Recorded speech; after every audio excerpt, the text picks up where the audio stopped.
Okay, this is really good. Now, hey, Rollo, what's the difference between, is there a difference between control and frame? I'm about to show you because Orion Taraban made a good case. Want to know who has more power in a relationship, you simply need to consider who is less committed. Okay. Thanks for paraphrasing the cardinal rule of relationships. This is directly out of the Rational Male. Like, I mean, almost wholesale lifted out of the Rational Male. There's a whole, in fact, it was with Truth to Power. I think the name of the chapter was Truth to Power. I talk about power quite a bit, power dynamics in relationships in the first book. And the cardinal rule of relationships from the Rational Male, copyright 2013, is that the person in any relationship, the person with the most power is the one who cares the least, is the one who is least invested in it. Because what it means is that the person who is more invested is always looking for the other one as the frame controller and the one who has the authority or the power in the relationship. Now, there is a qualifiable difference between authority and power. And this is where I disagree with Orion. I'm going to let him finish up here because I got another video of him. The other. I wish this weren't the case, but it's true. An easy way to tell who is less committed than the other in any relationship is to observe. So you hear that? In any relationship, that is directly from the cardinal rule of relationships in my first book. In any relationship, the one with the most power is the one who cares the least. Now, he's also going to throw this other one out. This is also from the same chapter. In fact, I should probably go get this. Same chapter on ultimatums. I even have a section in that part of that book that is called Ultimatums. You know what? I'm going to actually, I could just go pick this up from my website here. Let me throw this out here. Cardinal rule. Perfect. Let's go grab this. Let's see.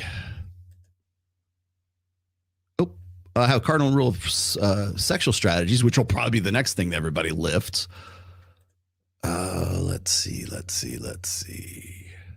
You know what? Actually, I could. All I have to do is go to year one. That's all the year one cardinal rule of relationships. Here it is. It's actually really early in the thing.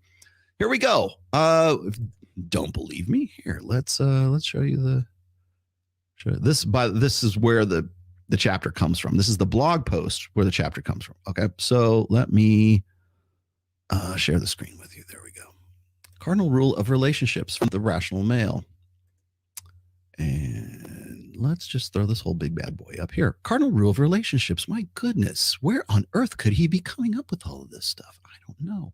In any relationship, right here, the person with the most power is the one who needs the other the least. This is a foundation of any relationship. Not just intersexual ones, but family, business, etc. Relationships as well. It is a dynamic that is always in effect. For my own well-being and for that of my family's, I need my employer more than he needs me. Ergo, I get up for work in the morning and work for him. And while I am also a vital part of the uninterrupted continuance of his company and endeavors, he simply needs me less than I need him. Now, I could win the lottery tomorrow, and he may decide to cut my pay or limit my benefits, or I may complete my master's degree and decide that that I can do better than to keep myself yoked to his cart indefinitely. Thereby, through some condition, either initiated by myself or not, I am put into a position of needing him less than he needs me. How's that for a run-on sentence? This was a different time. At this point, he is forced into a position of deciding how much I am worth to his ambitions and either part ways with me or negotiate a furtherance of our relationship. Okay. The same plays true for intersexual relationships. Whether you want to base your relationship on power or not isn't the issue. It's already in play from the first point of attraction. You are acceptable to her for meeting any number of criteria, and she meets your own as well. If this weren't the case, you simply would not initiate a mutual relationship. This is the first comparison we make with another individual. It's called sizing up, if you like, but we make innate and often unconscious comparisons about everything everything. And in this case, the initial attraction, we decide if the other person is acceptable for our own intimacy. From this point, it becomes a cooperative negotiation. This principle isn't so much about the power as it is about the control. Here's your control and here's your power, by the way. This might sound like semantics, but it does make a difference. It's very easy to slip into binary arguments and think what I mean by the cardinal rule of relationships is that one participant must absolutely rule over the other, a dominant personality to a doormat submissive personality. Control in a healthy relationship passes back and forth as desire and need dictate for each partner. In an unhealthy relationship, you have an unbalanced manipulation of this control by a partner. So you guys can read the rest of this if you would like, but I'm going to stop sharing it right now.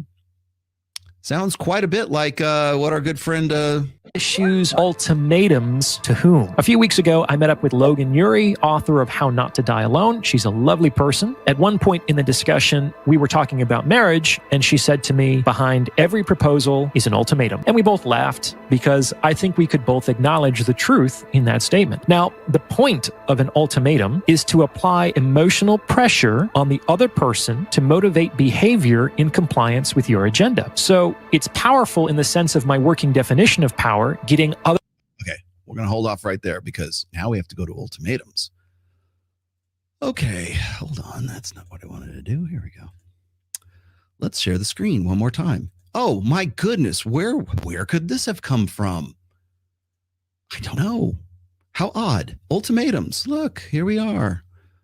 Let's open this up a little bit. There we go. Ultimatum. What does Rollo have to say about ultimatum? All right, this was in response to a question. Rollo mentioned that once a woman gets into a cohabiting situation, that her sexual availability markedly decreases, yada, yada. Okay, interesting. You use the word ultimatum here. It's important that you understand what an ultimatum implies. Whenever a person delivers an ultimatum, always understand that it is a declaration of powerlessness. Now he's going to jump into power. Where on earth do you think Dr. Taraban is grabbing all of this stuff? I don't know. In other words, I am so out of control. I'm so out of control in this circumstance. You must do this, or I will remove either myself or you from the circumstance. First off, in this particular instance, it's far more likely that you'll be the one leaving, considering the preference modern legalities have or give women today with regard to evicting them from such a situation. Okay, I was referring to the question a little bit more here. Let's see. Ultimatums. Ultimatums are declarations of powerlessness because you are resorting to a direct threat to get someone to do what you want them to do. And in doing so, you overtly confess your weak position. If you were in a genuine position of control, it wouldn't be necessary to resort to an ultimatum. You'd simply use that control. There are many ways to effect a change in another person, but ultimatums will never prompt a genuine change. If they change behavior, it's prompted by the threat, not unprompted organic desire. One of the primary tenets of my game philosophy is that true desire cannot be negotiated. You guys have heard me say this before in the desire dynamic, which I'm sure someone's going to rip off at some point along the way. A natural unsolicited desire state unmitigated by obligation or concern for resources exchange is the ideal basis for any gender relationship. Any factors that introduce elements that hinder this genuine desire, exchange, negotiations, obligations, reciprocity, etc., weaken this desire and weaken the relationship.